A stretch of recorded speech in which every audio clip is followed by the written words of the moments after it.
For sure. And I think obviously we can go a little long with Mr. Parker Mitchell if we need to. What up, y'all? Guys, I'm excited about this one. I'm excited for you to be on here, dude. Me too. We've attended some race weeks together. We've chewed some of the same dirt, I would say. Yeah, for sure. So I want to jump in real quick before we start the Quick 16 and just thank the dudes that are helping us put together the podcast room. Ryan Wing, Tom Stark, Matt Monroe, Dino Cardella, the Big Bad Daddy, the Cowboy Yankee, John Murat, Tyler Petrum, and Donovan Green. Guys, without y'all's help and support last week, could not have bought the materials. That video is coming. It'll be early next week as part of Narxmas. So, all right, that's enough of that. Nice. Yeah, that's enough of that. Let's get to you, man. So introduce yourself. Tell these folks where they can find you.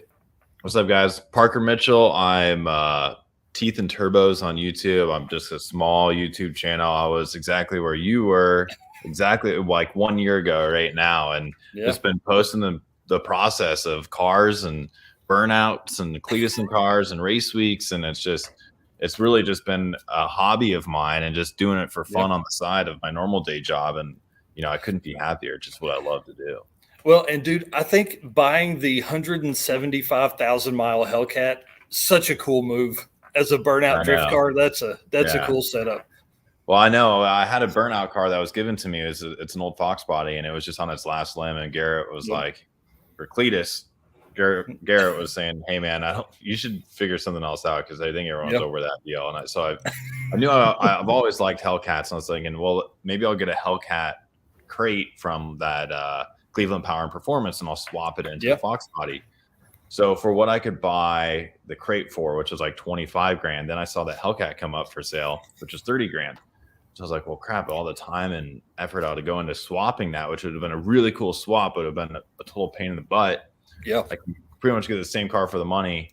And then Garrett again had an idea, and he was like, you can tell everyone you bought the world's highest mile Hellcat. So. Yeah.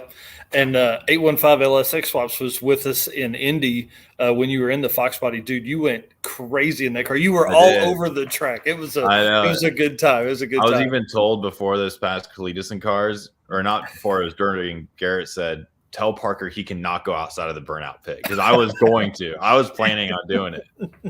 I think in Indy you told everybody that you showed him how to do all that stuff. So I mean, that's awesome. I'm sure there are times growing up we were doing burnouts together. That's awesome.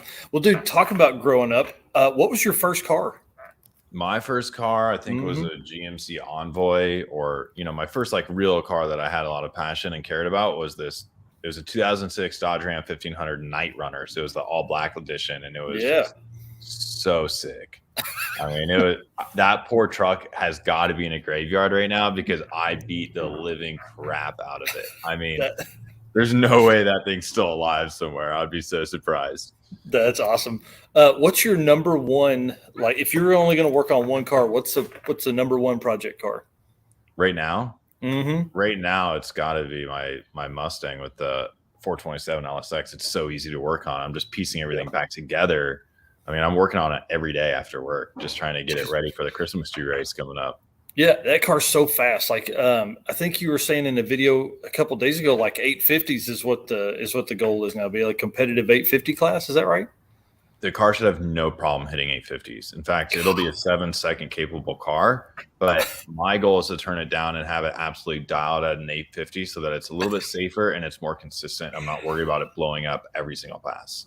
Dude, that is so wild. That's so fast. So fast. And then, I mean, that's a drag week, race week car, dude. Like, it's a street car.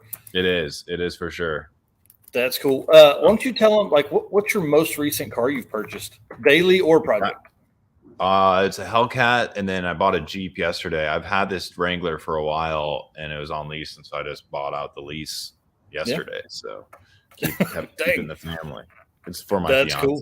It's her dream car, so keep it rolling. There you go. Well, what's the whole fleet? What's the Parker driveway look like? I've got a 96 12-valve Cummins that I daily drive, and I love that truck. I've always wanted a second-gen Ram, and so when I moved to Florida, I was like, you know what? I'm going to look for one. I found one that was pretty mint. It's got like 200,000 miles on it, and I've been working on it a lot. I got it pretty dialed right now, and it's pretty much set for probably another 500,000 miles. Dude, that's and awesome. then we've got 2018 Wrangler Unlimited that's lifted with wheels and tires. We got the Hellcat. We got the LSX Mustang. I've got the Fox body, and I think that's it. That's cool. So you must have a cool spot to park all that stuff. That stuff's not at the house. The Freedom Factory. That's cool. Unfortunately, my driveway right now, I moved into this house that's got this crazy HOA, and I got a letter from the city because I had the Ranger, because I had the Ranger up on jack stand for a day in the driveway, and they did not like that. So I was like, all right, I got to find somewhere else to live. You're like, you don't know what I do in my spare time, do you? You don't know me yet. This isn't going to be the first time this happens. We're the youngest ones in the neighborhood by far, so I know when I come rolling into the Hellcat that just got open headers on it, everyone's peeking through their blinds like, this guy sucks to live by. They're hooligans. Absolute hooligan. Yeah.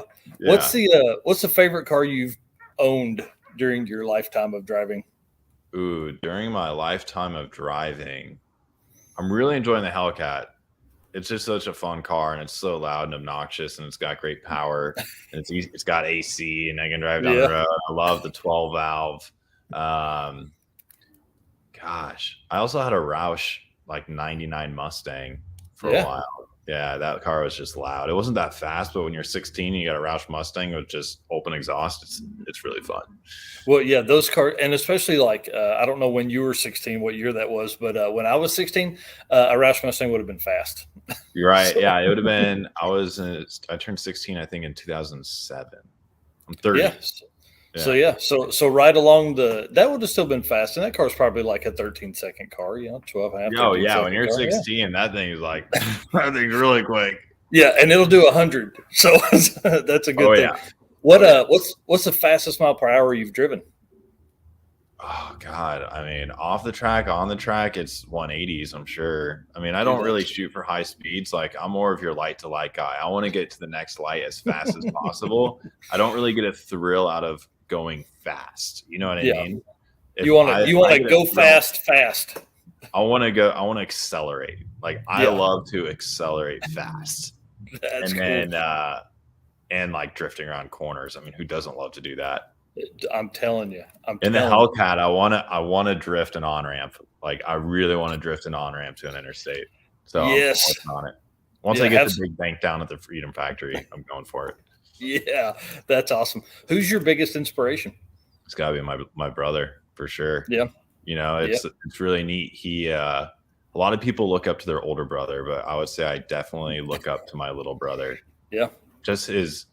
We kind of get the mindset from our parents of just send it, live your dream, buy it, do the business, for the business, and, grow yourself in a fun way and, financially stable way as well. And don't be afraid. I mean, here's the deal. We get one life, you don't get any more than that. So that we know of anyway. So you might as well, in the grand scheme of things, you got 50 years worth of living. You better get to it, That's exactly how I've been living my life the past couple of years, especially after getting out of dental school, is just go for it.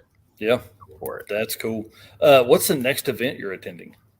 Next event's going to be the Christmas tree race on December, I think it's 22nd or 23rd at Bradenton Motorsports Park. Yeah. It's going to be racing the Mustang in that. So going to have the new motor and rebuild the trans and a radial, and it's just going to be a whole different animal. Going to be a whole different animal and a wind sail on the roof. So right. Yeah, I got to get a tree on there somehow. I'm trying to come up with something really creative, so we'll see. That's cool. And then speaking of events, you're doing Sick Week. Is the plan for Sick Week to take the Mustang as well? Oh yeah, for sure. Yeah. I was talking to Tom Bailey a lot over the past weekend, and cool. He's doing something really special. It's gonna be cool, especially in our home state.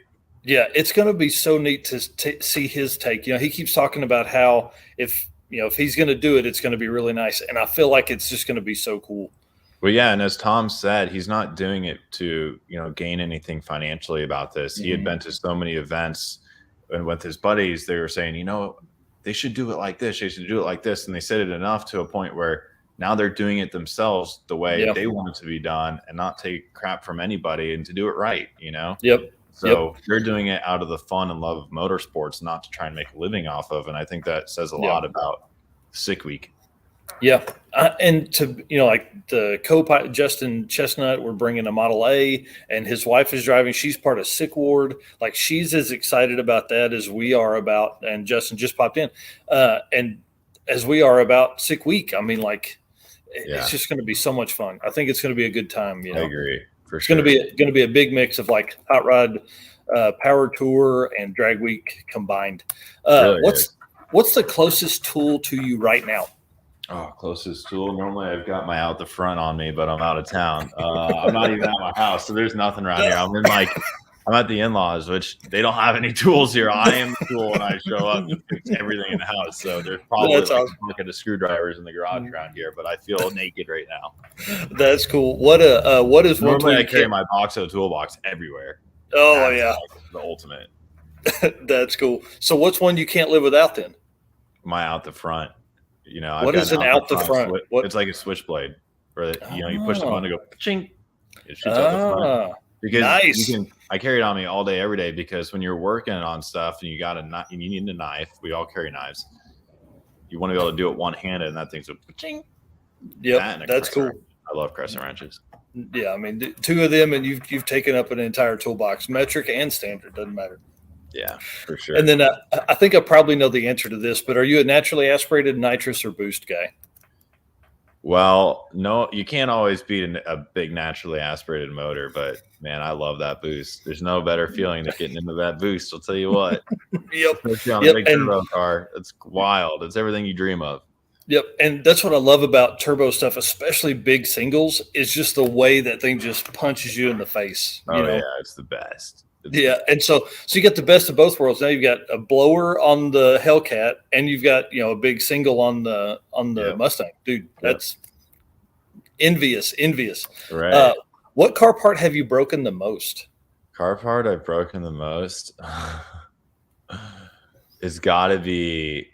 I think this past year, I think I've changed out the rear main seal on the Mustang like 3 or 4 times because I never either did it right or the crank was grooved or we're building too much crank pressure.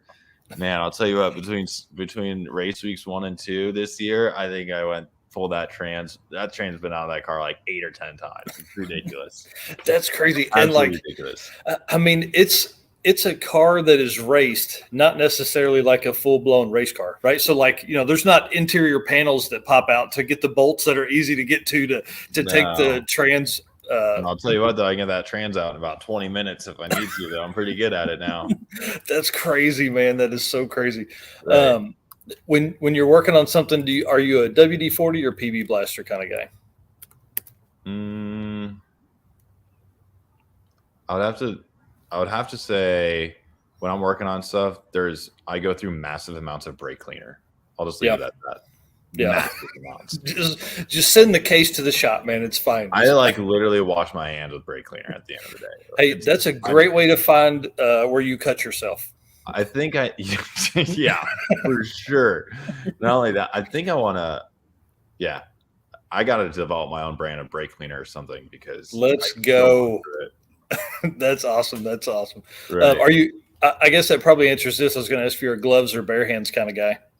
I'm bare hands, but I mean, I wear gloves on my day job, Yeah. And then I go bare hands in the afternoon when I'm working on cars, and it totally screws me up because I spend like 20 minutes washing my hands every night. But wearing gloves and working on cars is tough. Yeah. Well, you're snagging it on stuff and everything like that. All right. So we got like 2 minutes. What should people expect? Like what's coming on the channel and what should people expect that haven't seen your channel that are under a rock?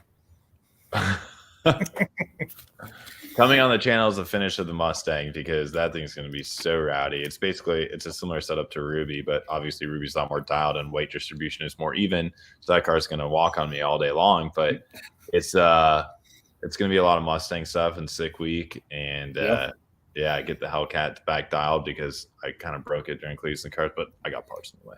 Yeah, that's awesome, dude.